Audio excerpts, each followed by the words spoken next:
Digital moral कहानियाँ।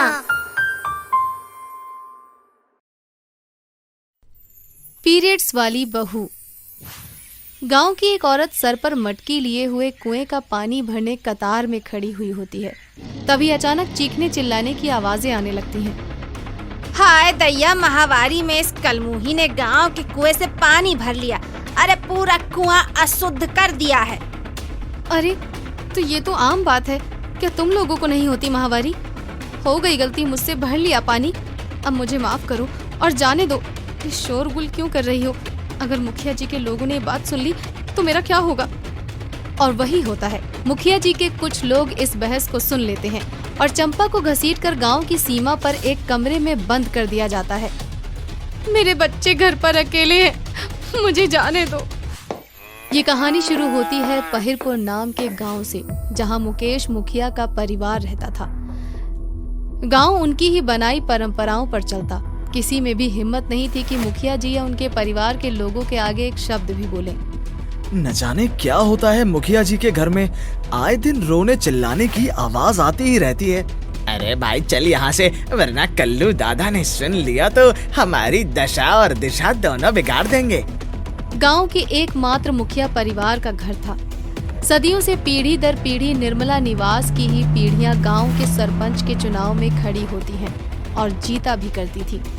देखो अभी 2-4 महीने में फिर से मुखिया पद का उम्मीदवार खड़ा होने वाला है, तो गांव वालों के साथ थोड़ी नरमी रखना। 2-4 झूठे वादे हमेशा की तरह।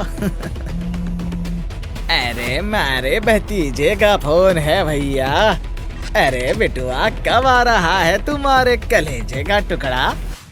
बस अगले ही महीने चाचा जी, आप सबके लिए एक सरप्राइज भी है। रोहन निर्मला निवास का पहला सदस्य था जो पढ़ने शहर गया था। सबको उससे बहुत उम्मीदें थी। आखिरकार अब अगली बार उसे ही तो इलेक्शन में खड़ा होना था, पर होना तो कुछ और ही था।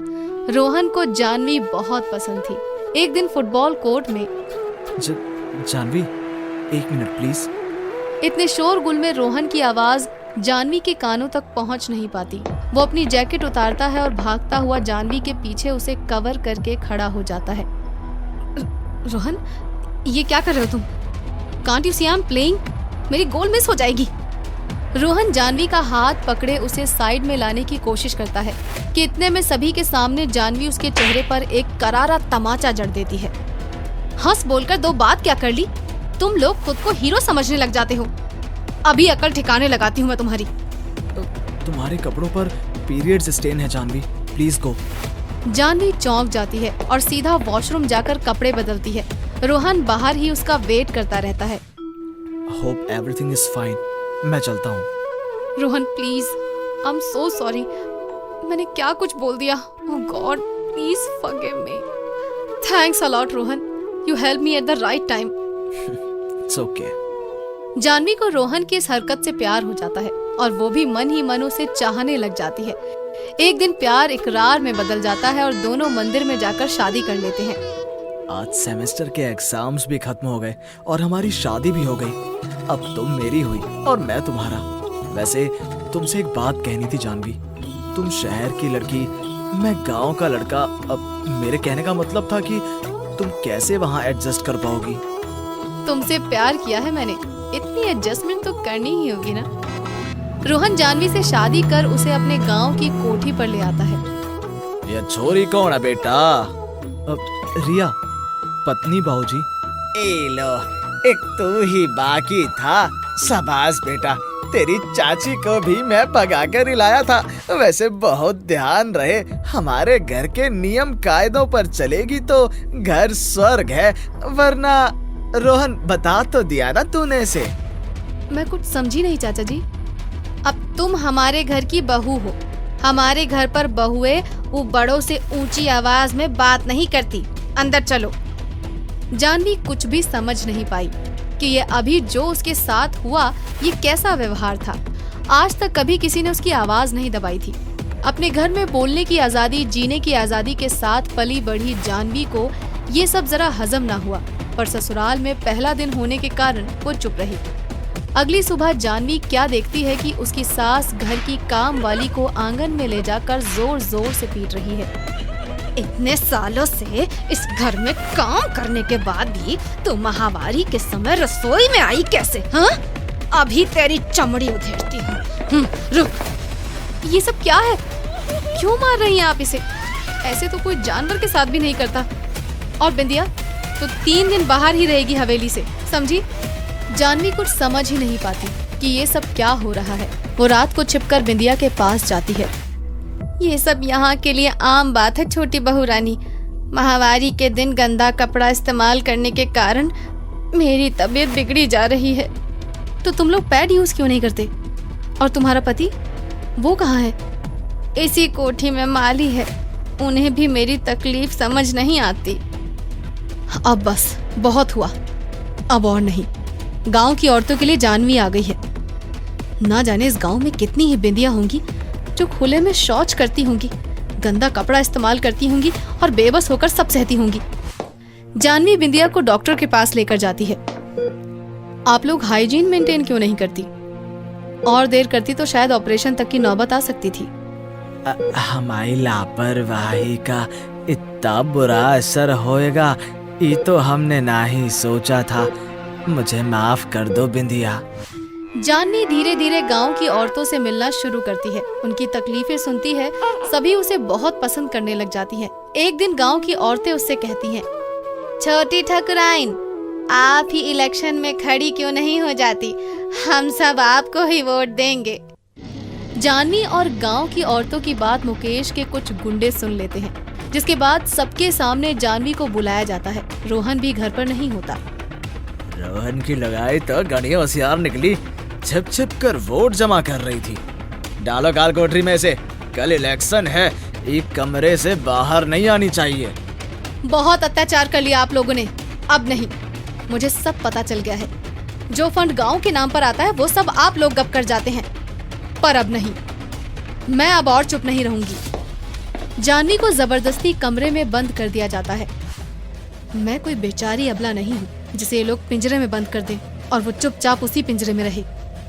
जानवी खिड़की से कूदकर बाहर भाग जाती है और अगले दिन इलेक्शन में अपने ससुर के खिलाफ खड़ी हो जाती है।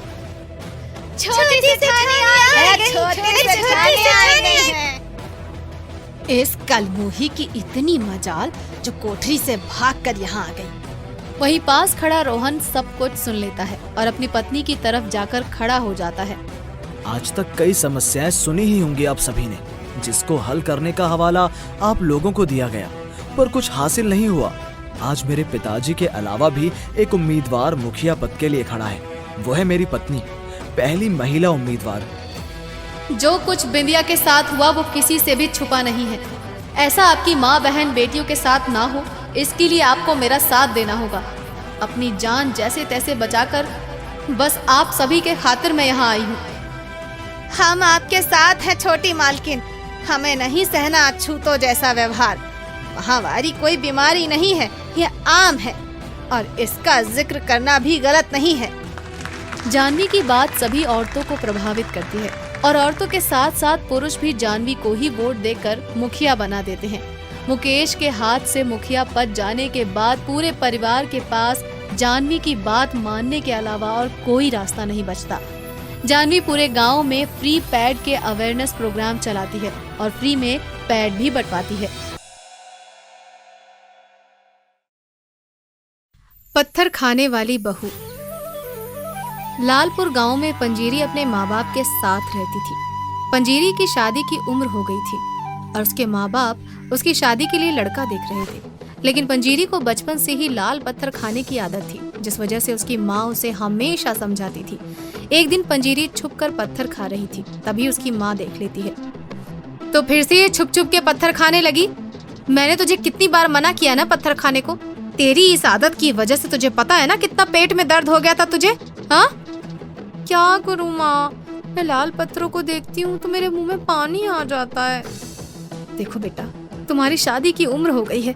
तुम्हारे इस पत्थर खाने वाली आदत की वजह से कोई तुमसे शादी नहीं करेगा। मुझे चाय की कपटी हो या मिट्टी से बना हुआ कोई भी चीज देखते ही मुंह में पानी आ जाता है और मैं खुद को कभी भी इसे खाने से रोक ही नहीं सकती। आज लड़के वाले आने वाले हैं। कुछ भी हो जाए, लड़के वालों के सामने कभी भी ये पता नहीं चलना चाहिए कि तुम पत्थर खाती हो।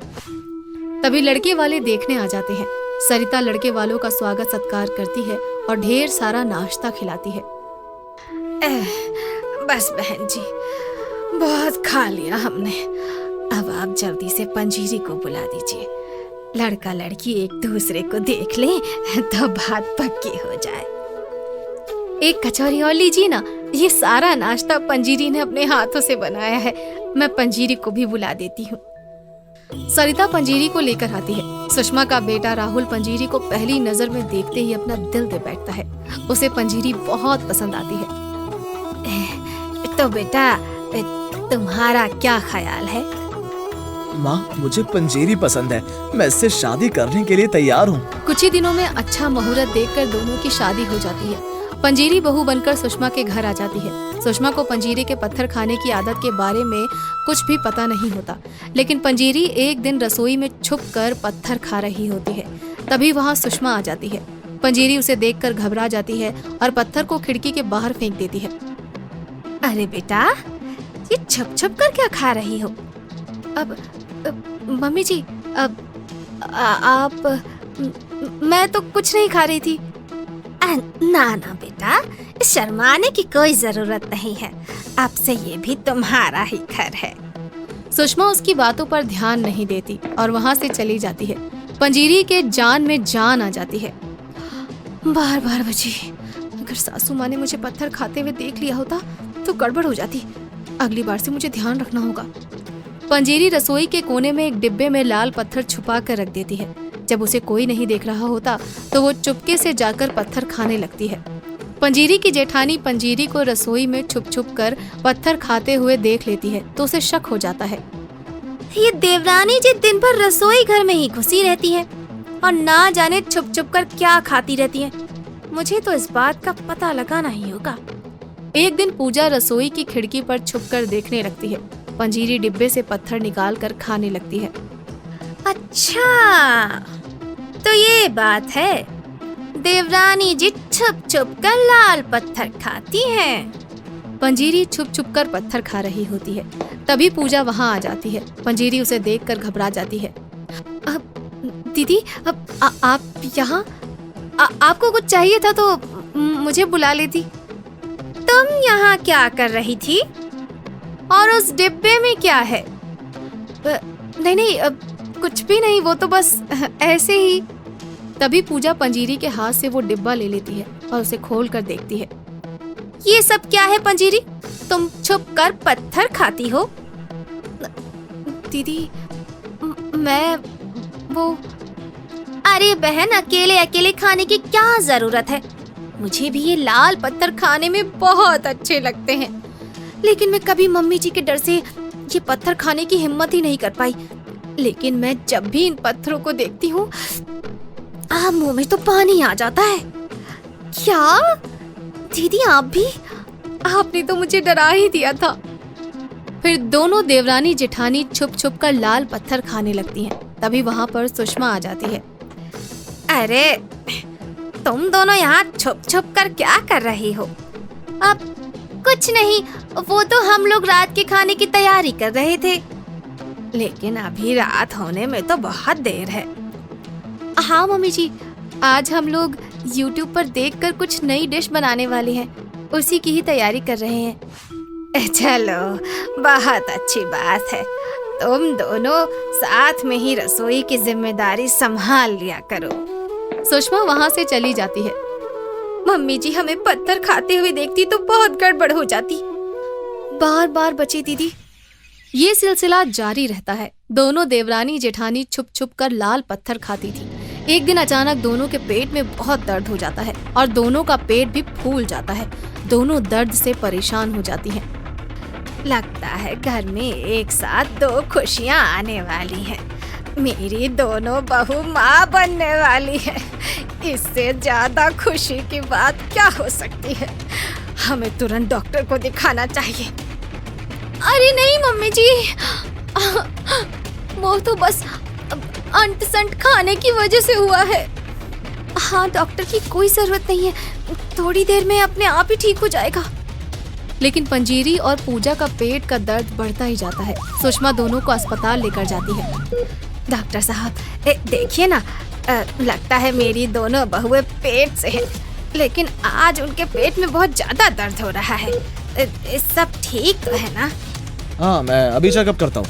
डॉक्टर पंजीरी और पूजा का चेकअप करता है। दोनों के पेट में लाल पत्थर मिलते हैं। आपकी दोनों बहुओं के पेट में लाल पत्थर जमा हो गए हैं, जिस वजह से उनके पेट में दर्द हो रहा है। क्या? लाल पत्थर? हाँ, आपको पता नहीं होगा, लेकिन आपकी बहू को लाल पत्थर खाने की आदत है। अगर फौरन ऑपरेशन नहीं किया गया तो दोनों कभी भी माँ नहीं बन सकेंगी। डॉक्टर, कुछ भी कीजिए, मेरी दोनों बहुओं को ठीक कर दीजिए बस। डॉक्टर ऑपरेशन करते हैं और दोनों के पेट से पत्थर बाहर निकलते हैं। कुछ ही दिनों में दोनों बिल्कुल ठीक हो जाती हैं। तुम दोनों छुप छुप कर पत्थर खाया करती थी। पता है, तुम दोनों के हिसाब से इसकी वजह से तुम दोनों कभी माँ नहीं बन सकती हो। क्या? हमारी एक गलती की वजह से हमने माँ बनने का सुख हमेशा हमेशा के लिए खो दिया। ये सब मेरी गलती है। माँ ने मुझे कई बार पत्थर खाने से मना किया, लेकिन मैंने उनकी कभी भी नहीं सुनी। तभी वहाँ पर डॉक्टर आ जाते हैं। मैंने आप लोगों का रिपोर्ट देखा, सब ठीक है। आप दोनों माँ बन सकती हैं, अगर आपने आज के बाद कभी भी लाल पत्थर को हाथ नहीं लगाया तो। लाल पत्थर को देखते ही मेरे मुंह में पानी आ जाता है और मैं खुद को रोक नहीं पाती हूँ। देश भर में अधिकांश महिलाओं को पत्थर, मिट्टी, कच्चे अनाज खाने की आदत होती है, लेकिन इसका कारण उनके शरीर में हीमोग्लोबिन की कमी है। लेकिन शर्म के कारण कई महिलाएं खुलकर बात नहीं करती हैं। मैं आपको कुछ दवाइयाँ लिखकर दे देता हूँ, जिससे आप बिल्कुल ठीक हो जाएंगी। आपका बहुत बहुत धन्यवाद डॉक्टर साहब। मुझे तो ये सब पता ही नहीं था।